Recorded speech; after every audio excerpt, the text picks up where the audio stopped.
Thanks for joining us. I'm Sarah Fergani, and we begin first at 4 with major developments out of Minneapolis today, where the Department of Homeland Security says an ICE agent shot and killed a woman. Now, details are still coming out, but the incident quickly led to protests in the area.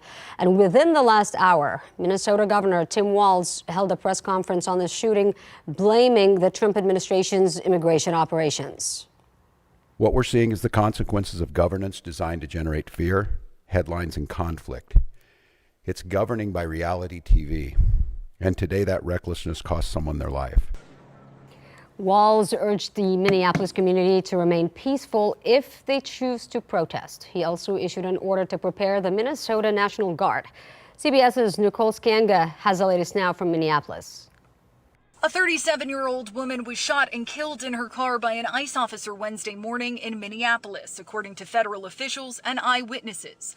ICE agents were in the neighborhood for an enforcement operation, and residents were honking horns and blowing whistles. There was a red SUV parked right in front of our house. Aiden and Grace Perzana say they saw the entire scene from their home and that several officers surrounded the SUV. A third person in also camouflage fatigues came and started pulling on the driver's side door handle, at which point the vehicle backed up a few feet and started driving forward.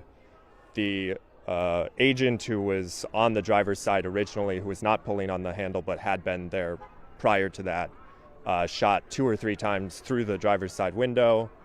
The car drove a 30-40 feet and crashed into another car in the telephone pole. It was an act of domestic terrorism. Speaking in Texas, Homeland Security Secretary Kristi Noem said agents were acting in self-defense after their vehicle was stuck in the snow. They were attempting to push out their vehicle, and a woman attacked them and those surrounding them and attempted to run them over and ram them with her vehicle. The shooting quickly sparked protests and outrage.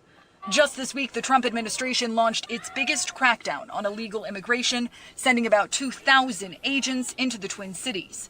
Minneapolis Mayor Jacob Frey. What they are doing is not to provide safety in America. What they are doing is causing chaos and distrust. He demanded ICE leave the city and urged residents to remain calm. Nicole Skanga, CBS News, Minneapolis.